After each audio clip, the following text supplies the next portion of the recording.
Fala aí pessoal, beleza? Como é que vocês estão? Iniciando mais um acompanhamento mensal, vamos falar sobre o TRXF, o fundo que eu tenho dislexia para falar o ticker. TRXF e RVBA são os meus calcanhares de Aquiles, mas faz parte, espero não errar. Pessoal, não tem muita coisa nova nesse mês, eu acho que o relatório do mês passado foi muito bom, muito detalhado, foi quase 32 minutos de vídeo.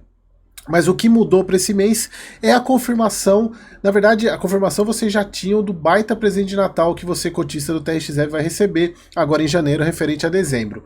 Porém, a parte inferior do guidance mudou. Aumentou, inclusive. Então, no mínimo, vocês vão ver, é uma baita de um... Vamos lá. Um baita... A ceia está garantida para o cotista do TRXF. Vamos lá mais um mês acompanhando nosso querido fundo. Bom, continuando aqui... Nada de novo, né? O fundo 102,80. Vamos pegar aqui a cotação dele. Esse aqui é o TRX. O TRXF, estava vendo o TRXB 94,20. Uma queda surreal. Surreal. Se a gente for pegar aqui, ó. 12% de queda, a gente está falando aqui de uma queda nos últimos dias, aí, dos últimos 20 dias, de praticamente 10%, muita coisa. Pessoal, assim, isso é obviamente que a gente está falando em função do cenário atual, né? Inclusive, na sexta-feira, alguns fundos deram uma pancada para cima e o TRXF não foi. E se a gente for pegar, pessoal, só para vocês verem como ele tá pagando dividendo, a quantidade de dividendo que ele está pagando. Ó, 0,93, que é o dividendo dele hoje, vezes 12, dividido por 94,21, 94,21, a gente está falando de dividendo de 12%, bem maior, inclusive, do que ele mencionou aqui. É muita coisa, pessoal, é muita coisa para um fundo de renda urbana, é muita coisa. Sim, por isso que eu falo, é o cenário surreal que a gente está vivenciando hoje. Bom, aqui o preço médio de locação, lembra no vídeo passado eu fiz as contas para vocês para saber da compra nova que ele fez, que é essa compra na verdade, da aquisição de locação de 4 imóveis para o São Mateus, sendo que 3 são desenvolvimento, 1 é obra pronta, a compra de 122 milhões, sendo pagos 56 milhões, daqui a pouco na verdade você já sabe, né, que ele fez uma securitização para pagar o restante, mas é isso, né? O que tem de novo, na verdade, foi só a confirmação disso. 0,93 por cota.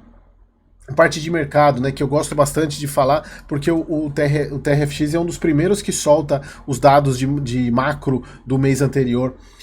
O IFIX encerrou o terceiro mês consecutivo em queda, apresentando uma desvalorização de 2,11 em novembro. Inclusive, ele só não foi maior por causa de alguns meses de recuperação. Se vocês virem o vídeo que eu fiz da carteira do canal, que eu acho que saiu na sexta-feira, se eu não me engano, eu mostrei, acho que a queda foi na quinta-feira, ou quinta ou quarta, o IFIX caiu no dia 2%. É surreal a queda. Mas ele recuperou um pouco, ele tinha baixado dos 3 mil, voltou a subir. Aí falando principalmente da questão do pacote de contenção de gastos, né, que não deu o resultado esperado pelo governo, ainda mais com a questão da renúncia fiscal dos 5 mil de isenção para quem de imposto para quem ganha até 5 mil reais, porém a contrapartida não foi com corte de gasto e sim com mais imposto. Aí eles falam, com o resultado as taxas futuras de juros dispararam, passando a precificar uma Selic de 14,5 no final do ciclo de alta, ou seja, no ano que vem. Algumas pessoas, pessoal, provavelmente, eu não sei se esse vídeo vai sair antes ou depois da reunião do Copom dessa semana. Eu acredito que antes. Mas provavelmente, tem algumas pessoas já falando que a próxima reunião agora vai subir 0,75. Desde o final de agosto, o IFIX acumula uma perda superior a 10%. E aqui, pessoal, aquilo que eu tenho falando em todos os vídeos praticamente, que é o que a TRX também entende, né? Olhando apenas os fundamentos e performance dos ativos, continuando vendo muitas oportunidades de investimento com grande margem de segurança e praticamente em todos os fundos. Então o fundo pagou 93 centavos, o que dá atualmente um yield maior do que esses 10,86. 184 mil cotistas, manteve esse valor. E aqui, pessoal, a compra, né, na verdade, é uma compra para desenvolvimento e imóvel pronto com o Grupo Mateus, sendo o pronto, que é o Sem Leaseback. Lembra, pessoal? Sem Leaseback é aquela compra que o fundo compra o imóvel já do proprietário e ele continua lá, só que alugando para o fundo. E o Build to Suit é a modalidade que ele fez para desenvolver os imóveis para o Mateus. Contrato de locação de 20 anos, todos atípicos, com rescisão antecipada equivalente ao saldo devedor integral. Isso traz muita segurança, inclusive até mesmo para usar como ele fez, usar os próprios recebíveis dos contratos como lastro para securitização. Então, o valor desembolsado foi de 56 milhões, inclusive isso já está mencionado no relatório passado que ele fez, aquele cronograma de desembolso. O saldo será em 6 parcelas mensais, ou seja, até basicamente o meio do ano que vem ele termina de pagar, porque é 6 parcelas mensais, sendo agora, próximo dezembro, né, a próxima pagamento. Preço médio de 4.125 metros quadrados, o aluguel está em linha com o preço do fundo, como a gente viu lá em cima, R$30 o metro quadrado. Já fiz análise para vocês, pessoal, inclusive, se eu não me engano, foi nessa daqui que eu expliquei o veículo que o TRFX usou de ter uma SPE para poder não ele ter o direito real, né? Não sei se vocês lembram disso. Se não lembram, vejam o vídeo anterior que eu expliquei isso, até mesmo que possibilita com que ele faça alavancagem por essa estrutura. Aqui falando sobre que está sendo estruturada a operação de recebíveis, né, que é um CRA de 15 anos, indexador IPCA, 6,90. Em tese está em linha com o que a gente tem visto aí, ainda mais com isso, o pessoal mostra como tem oferta de CRI, porque quando a gente está vendo o prazo, as taxas dos títulos públicos chegando a 7, em tese, você pensar num crédito privado que apresenta um pouco mais de risco, era para ter um spread entre as taxas de título público para feitos agora, né, para CRIs estruturados agora. E aí isso mostra como tem demanda, como tem oferta de CRI, até pelo fato de ser uma taxa até em linha com o que está sendo negociado os títulos públicos, né, de mesma duração. A gente pegar o título mais próximo aqui, acho que é o 2035, tá por volta de 6,7, 6,8, alguma coisa assim. São 102 milhões, então foi incluída essa, inclusive aumentou na questão de alavancagem, a gente vai ver já naquele Excel que eu mostro a questão da alavancagem no fundo. E também aqui, pessoal, um ponto negativo. Na verdade não é negativo, né? É um ponto de demora, que é assinado um novo aditivo para a venda da loja Açaí da Ipatinga e da Avenida Brasil, que são daquele pacote de vendas, ficou faltando essas duas vendas, e aí eles estão prorrogando a conclusão dessa operação, principalmente documentação pendentes, análise do Rio de Janeiro, referente à Avenida Brasil. E Rio de Janeiro, né? Rio de Janeiro eu vou te falar, eu moro aqui, pessoal, não é fácil, se não tiver algum faz-me rir aí, não vai sair isso daqui. Dá a entender, se está demorando é porque o fundo não está cedendo pressão, isso é muito bom. Se saísse rápido a gente podia desconfiar um pouco. Bom, aqui é um ponto importante. Com base nesse cenário, eles decidiram antecipar os dividendos do TRXB para dezembro, ou seja, algo que seria feito só em janeiro no TRXB, eles anteciparam. Então, o pagamento, como o TRXF é cotista do TRXB, ele vai receber esse valor antecipadamente. Essa foi a grande mudança, que mudou o guidance aqui de pagamento para o final do ano de 2,40, que era 1,90, se eu não me engano. Deixa eu ver aqui, era 1,80. Era 1,80 para 2,40. Então, pessoal, se a gente está falando aqui de um dividendo, de um rendimento pago de 93 centavos, a gente está falando de quase 3 vezes o que você vai receber por cota em janeiro. É muita coisa. Isso no pior cenário.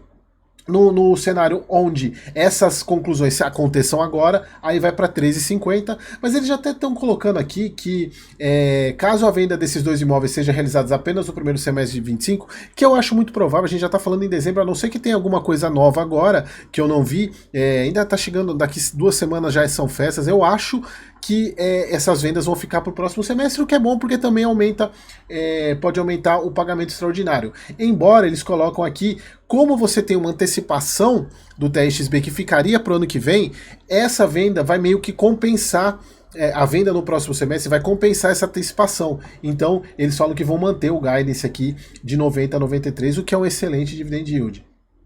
E aí eles falam aqui que, em função inclusive dessa cotação atual de 14 a 16% ao ano, que é muita coisa, né? Aqui a gente vê a DRE, a gente teve um incremento na receita imobiliária, a parte ruim foi uma queda na receita financeira, bem considerável, né, de 4 milhões, embora mais alinhado com o que estava vindo lá em agosto e setembro. O fundo gerou 77, pagou 93. E aqui, pessoal, é importante, eu cheguei a comentar isso com vocês, eu acho que no vídeo do BTLG. Esses fundos grandes, né, que vão passando de 3 bi, como é o caso do TRXF, você tem movimentações de venda que não impactam na receita financeira, na receita imobiliária. Porque lembrando, pessoal, o objetivo da venda de um fundo, o objetivo de um fundo de locação, assim, fundo de renda, não é vender imóvel, porque vender imóvel ele perde o foco dele, que é a renda, o aluguel. Você tem um ganho, obviamente, não recorrente, mas você perde o recorrente, que são as locações. Isso num fundo pequeno impacta bastante. Mas em fundos grandes, quando passando de 3 bi de patrimônio, a gente vê BTLG, HGLG passando de 4 ou 5 bi de patrimônio, as vendas geram um acréscimo de rendimento para o cotista, mas sem impactar significativamente na receita imobiliária. E isso é muito bom, e a gente está vendo isso aqui. A gente está vendo as vendas não impactando na receita imobiliária e gerando um rendimento, gerando um não recorrente suficiente para o fundo pagar mais do que ele gera. Entenderam? Então isso acaba se tornando meio comum nesses fundos. Então isso é muito bom. Obviamente que a sua precificação tem que ser pelo recorrente, não pelo não recorrente, mas isso ajuda o fundo a entregar valor. Obviamente isso é refletido não nesse momento que a gente está vendo hoje, né, momento meio de estresse do mercado, mas isso obviamente vai refletir no preço da cota em algum momento. Por isso que eu falo que está surreal os preços de todos os fundos. O guidance mantido, né, lá até junho de 25.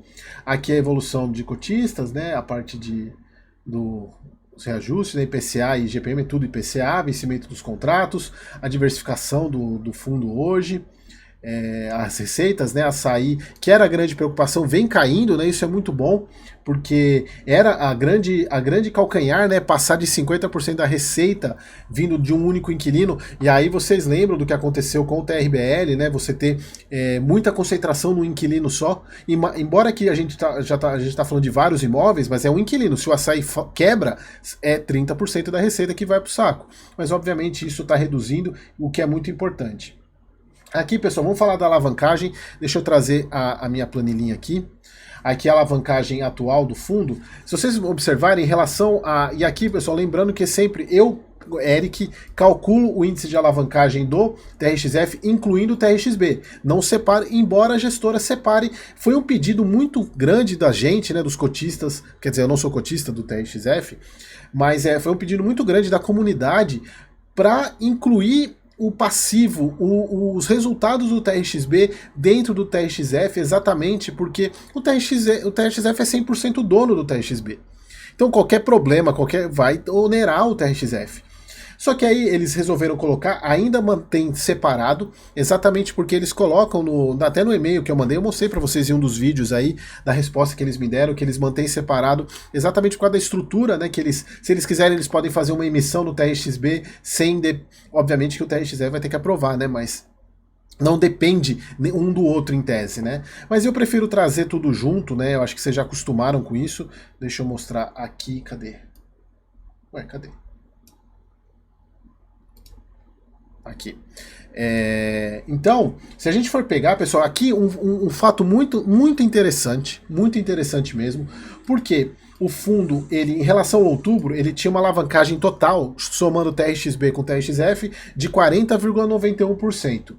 Lembrando que a alavancagem, pessoal, é sobre o ativo, tá? Embora eu tenha falado isso lá pro LZR e no mês passado eles incluíram a linha em relação ao ativo, não o patrimônio líquido, senão você faz 2 vezes a mesma conta. Então, a alavancagem, o índice de alavancagem do TRXF é de 40,91. E se a gente for ver, ela caiu, praticamente reduziu e aumentou o passivo. Se vocês observarem aqui, foi para 967 milhões de 827, que é aquele CRI que o fundo contraiu, né, que ele utilizou. Mas compensado pelo aumento no ativo. No mês passado estava em 2.700, foi para 3,71. Embora, pessoal, a gente também tem um contribuinte muito grande, que é o preço de mercado do TRXB. Que lembra, pessoal, a gente tem que descontar ele do TRXF, da soma do ativo, porque dentro desse TRXF já tem o valor de mercado. Então, se a gente não tirar, a gente está somando duas vezes. Então você tem que tirar, porque aqui você tem o ativo do TRXB, só que o TRXF tem são as cotas do TRXB. Então você tem que descontar. E aí, olha só, caiu de, se a gente for pegar aqui, caiu de 134 no mês passado para 94. Se a gente voltar para o 134, então para quanto vai a alavancagem? 41. Ela volta para estar. Então, um contribuinte grande para a redução da do índice de alavancagem foi a cotação do TRXB. Então a gente também tem que considerar isso, mas assim, de qualquer maneira, é um ponto muito positivo porque você tem um aumento de securitização sem aumentar praticamente o índice de alavancagem, muito compensado pelo aumento do ativo, né? Isso é importante. Bom, aqui a parte a gente já falou bastante, né? No vídeo passado a gente esmiuçou essa questão. Aqui eu acho que no vídeo passado eu não falei sobre os desenvolvimentos, né? Então aqui tem os desenvolvimentos do grupo Mateus, né? Já está com 32% da terraplenagem, 8% realizado. Mateus lá de Ananindel não começou. Grupo lá de Marituba também ainda não. Lente São Mateus. A Obramax também ainda não começou. A de São Gonçalo já tem 15% de demolição. E do Albert Einstein, né? Inclusive até mostrei o vídeo passado. No próximo vídeo eu trago mais uma evolução, porque de um mês para o outro é pouca coisa. Mas a gente já teve 100% de escavação, fundação, tá indo bem a obra, tá? 17% de realizado. Seria interessante aqui fazer uma...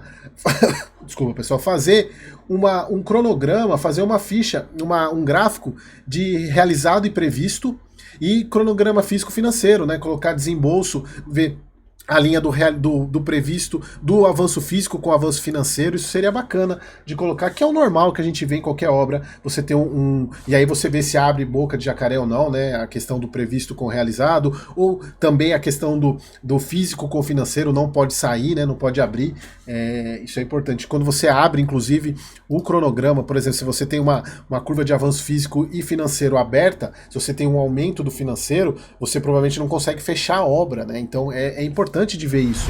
Eu vou até mandar um e-mail para eles, colocarem o avanço físico e financeiro, né, desses desenvolvimentos. É bacana para a gente acompanhar e também é educativo, né, para quem não é do mundo da construção.